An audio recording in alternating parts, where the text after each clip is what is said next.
அண்ணன் செயல்ல அடுத்து என்ன நடக்கலாம் அப்படின்னா, ஒரு வழியா கார்த்தி அண்ணத்திட்ட தெளிவா சொல்லிட்டாரு. "இங்க பாரு அண்ணா, இதுக்கப்புறம் என் வாழ்க்கையில நீ மட்டும் தான்.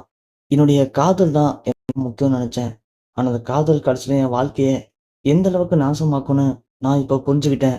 இதுக்கப்புறம் இந்த டைரியும் சரி, என் காதலும் சரி, என் வாழ்க்கைக்கு தேவையில்லாத ஒண்ணு தான்" அப்படின்னு கொண்டு போய் டைரிய அண்ணத்துக்கு முன்னாடியே வச்சு எரிச்சுட்டு கார்த்தி அங்கேருந்து கிளம்பிறாரு.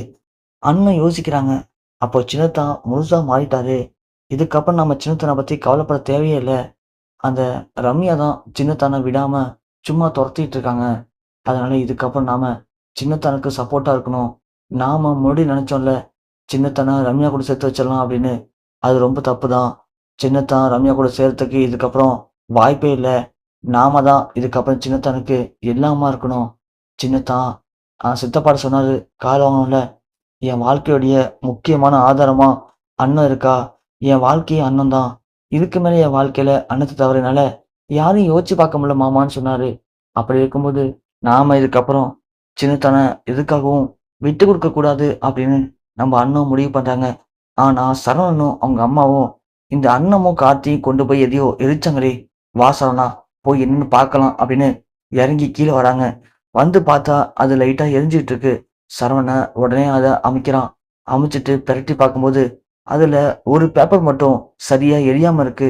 சரவணன் அந்த பேப்பர் எடுக்குறான். "எம்மோ! இந்த ஒரு பேப்பர் மட்டும் எரியாம இருக்குமா? இரு. அதுல என்ன இருக்குன்னு படிச்சு பார்க்குறேன்." சரவணன் படிச்சு பார்க்குறான் அதுல, "ரம்யா, நீ தான் என் உயிரு. எத்தன ஜென்மம் எடுத்தாலும் நீ தான் எனக்கு மனைவியா வரணும். கண்டிப்பா நான் உன்ன என் லைஃப்ல மிஸ் பண்ணவே மாட்டேன். அந்த அளவுக்கு மேல உயிரையே வச்சிருக்கேன். அதனால நீ எதுக்குமே ஃபீல் பண்ண வேணாம் ரம்யா. நீ, நான் சேர்ந்து நாம சூப்பரான ஒரு லைஃப்ப வாழப் போறோம். அதுக்கான நேரம் ரொம்ப நாள் இல்ல. இன்னும் கொஞ்ச நாள் தான் இருக்கு" அப்படின்னு எழுதியிருக்கு. அத படிக்கவும் சரவணனே, "எம்மா என்னம்மா இது? இது டோட்டலா கதையே வேற மாரி இருக்கே! என்ன சரவணா சொல்ற? என்னப்பா இருக்கு அதுல?" அப்படின்னு கேட்கவும், சரவணன் படிச்சத அப்படியே சொல்றான். உடனே சரவணன் அம்மாவுக்கு, "டேய்! அப்போ யார்றா அந்த ரம்யா? அப்ப ரம்யாவும் கார்த்தியும் லவ் பண்ணிருக்காங்களா?" "எம்மா இத இருக்கிறத பார்க்கும்போது அப்படிதாம்மா தோணுது." அப்படின்னா சரவணா, அப்போ இந்த பழ வியாபாரியும், கார்த்தியும் சந்தோஷமா? அப்புறம் அவள ஏதாவது சொன்னா இவன் உடனே ஆளா வந்து நம்மள்ட்ட சண்டைக்கு நிக்கிறானேடா! அதெல்லாம் அப்போ? எம்மாவ்! அதாம்மா எனக்கும் ஒண்ணும் புரியல. இவங்க 2 பேருக்கு இடையில ஏதோ ஒரு மர்மம் இருக்குமா? அத நாம கண்டுபிடிக்கணும். அப்படி கண்டுபிடிச்சுட்டா, அதுக்கப்புறம் இந்த புடவ வியாபாரிய இடியோமா வச்சு நாம கார்த்தி வாழ்க்கையிலருந்து பிரிச்சிடலாமோ? சரவணா, நீ சொல்ற ஐடியா சூப்பரா இருக்குடா. ஆனா அதெல்லாம் சரிப்பட்டு வருமாடா? அந்த ரம்யாங்கிறது யாருன்னு நாம எப்படி கண்டுபிடிக்கிறது? எம்மோவ்! உனக்கு இன்னும் புரியலையா? என்ன சரவணா சொல்ற? ஆமாம்மா. கார்த்தி வேலை பார்க்குறானே ஆபீஸு. அங்க ஒருத்தி இருக்காளே! கார்த்திய கூட போட்டு ரொம்ப டார்ச்சர் படுத்துனாளே! அவ பேர் என்ன? அவ பேரு அவ பேரு தாம்மா ரம்யா.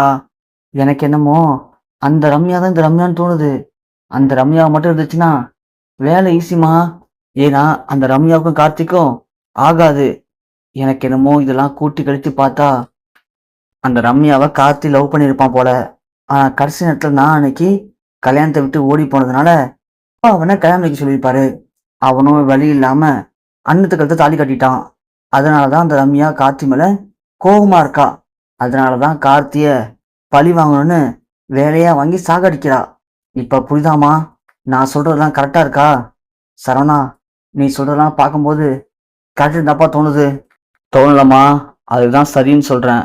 அதனால எந்த பிரச்சனையும் இருக்காதும்மா. நாம அந்த ரம்யாவ போய் நேர்ல பார்க்கலாம். நான் சொன்ன மாரி வச்சுக்கயேன், அந்த ரம்யாட்ட நம்ம பேசுவோம். ரம்யாட்ட பேசி, ரம்யா மூலியமா கார்த்திக்கு குடுக்குற டார்ச்சர்ல அந்த அண்ணன் கார்த்திய விட்டு ஓடி போணும். ஏன் சொல்லப்போனா, நான் சொல்றபடி உண்மையா இருந்துச்சுன்னா, ரம்யாட்ட நம்ம பேசி, கார்த்திய உன் கூட சேர்த்து வைக்கிறேன்னு சொல்லி பேசுவோமா? அப்படி பேசினா கண்டிப்பா அந்த ரம்யா ஒத்துப்பாள? அப்படி ஒத்துக்கிட்டானா, அவன் மூலியமா இந்த புடவ வியாபாரிய இந்த வீட்டோட தொரத்தலாம். தொரத்திட்டு அந்த ரம்யாவ இந்த வீட்டுக்கு மருமகளா கொண்டு வரலாம். கொண்டு வந்துட்டோம்னா, அதுக்கப்புறம் இவ என்ன பண்ணுவா? அவ நம்ம ஆளு. இந்த வீட்ல நாம வச்சதுதான் சட்டமா இருக்கும். என்னம்மா சொல்ற? சரவணா, நீ சொல்றதெல்லாம் கேட்கும்போது நல்லா இருக்குப்பா. ஆனா நடக்குமா இதெல்லாம்? எம்மோவ்! நடக்குமா? நடத்தி புரியுதா? அந்த புடவ வியாபாரிய இந்த வீட்டோட தொரத்தணும் அப்படின்னா, நாம இதெல்லாம் பண்ணிதாம்மா ஆகணும். கண்டிப்பா பண்ணிதான் ஆகணும். அது இல்லாம நான் பண்ணி காட்டுறேன். நான் உன் புள்ளம்மா. அப்படி இருக்கும்போது பண்ணாம இருந்துருவேனா? விடு. இதுக்கப்புறம் இத நான் என்ன பண்ண போறேன்னு மட்டும் பாரும்மா அப்படின்னு சொல்லிட்டு சரவணன் அந்த பேப்பர் எடுத்துட்டு கிளம்புறாரு. ஸோ சரவணன் இப்போ இந்த பேப்பர வச்சு அடுத்து என்னலாம் பண்ண போறாரு? அன்னத்துக்கும் கார்த்திக்கும் இடையில சரவணா, ரம்யாவால இன்னும் என்ன மாதிரியான பிரச்சனை வரப்போகுது? அத அப்படி அவங்க ஃபேஸ் பண்ண போறாங்க அப்படிங்கிறத பொறுத்திருந்து பார்க்கலாம்.